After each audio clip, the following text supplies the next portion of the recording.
আসসালামু আলাইকুম। সকল ধর্মকে আমি সম্মান করি, কিন্তু ইসলাম ধর্মকে বিশ্বাস করি। অন্য সব ধর্ম বাতিল। তো সকল ধর্মের ভিতরেই কিছু মতভেদ আছে। ঠিক তেমনি যেমন আমাদের ধর্মের ভিতরে নবী রাসূলদেরকে আল্লাহ পাক দুনিয়া পাঠাইছেন, ঠিক হিন্দু ধর্মের ভিতরে অবতার আছে। তার ভিতরে অষ্টম অবতার হলো কৃষ্ণ। তো কৃষ্ণ অবতার অথবা ভগবান যাই বলেন আপনারা, কৃষ্ণের ব্যাপারে আমরা অনেক কিছুই তার শাস্ত্র থেকে পড়ছি, জানছি।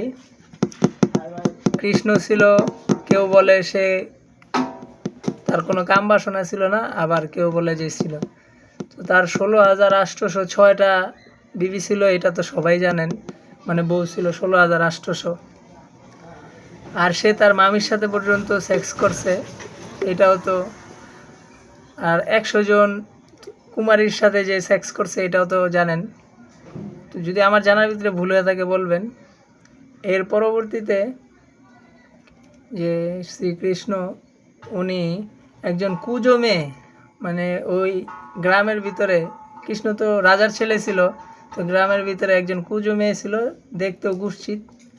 তো তার সাথে তো কেউ কখনো মেলামেশা করতোই না। তখন কৃষ্ণ একদিন কি করলো, তার থোতায় এবং পিঠে হাত দিল, দিয়ে বললো যে তুমি কুজো, তুমি তো অনেক সুন্দর। তো কুজো তো এই কথা শুনে পুরা খুশি, মহা খুশি। তো এই মহিলা বলল ঠিক আছে, দেবতা বা মহাদেব যাই বলেন, বললো যে ঠিক আছে, আপনি আমার গৃহে একদিন আইসেন, আপনাকে আমি সেবা করব।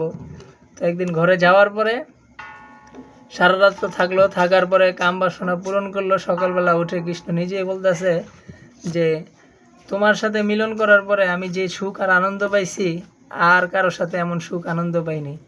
তো বলেন আপনাদের ভগবান নিজেই যদি একটা কুজো মেয়ের সাথে এগুলা করে, তো ভগবান হইতে হইলে তো তাকে সম্মানিত হতে হবে, তার ভিতরে কোনো দোষ থাকা যাবে না। নারী ভোগ করে এরকম একজন, ধরতে গেলে নারী পিপাসী, নারী লোভী কৃষ্ণ যদি আপনাদের ভগবান হয়, তাহলে অন্য অন্য দেবতার কি অবস্থা হবে, যে তার আপন মামিকে ছাড়ে নাই। তো ভুল ত্রুটি হইলে আমাকে সংশোধন করাই দিবেন। আর যদি শ্রীকৃষ্ণের এই ঘটনাগুলো না হয়ে থাকে, না ঘটে থাকে, আর শ্রীকৃষ্ণ যে মারা গেছে, তো ভগবান হইলে কিভাবে মারা যায়? তাও আবার ছোট্ট একটা তীর তার পায়ে লাগার কারণে, ছোট্ট একটা তীর তার পায়ে আঘাত পড়ছে, সেই আঘাতের ফলে সে মারা গেছে। সেটা একটা বিস্তারিত ঘটনা, পরবর্তীতে বলবো। যদি আপনারা কোনো হিন্দু থাইকা থাকেন, এই প্রশ্নগুলোর উত্তর দিতে পারেন তাহলে দিবেন। আর যদি না পারেন তাহলে রাম রাম সত্য, কৃষ্ণে করলে লীলা খেলা, আমরা করলেই দোষ।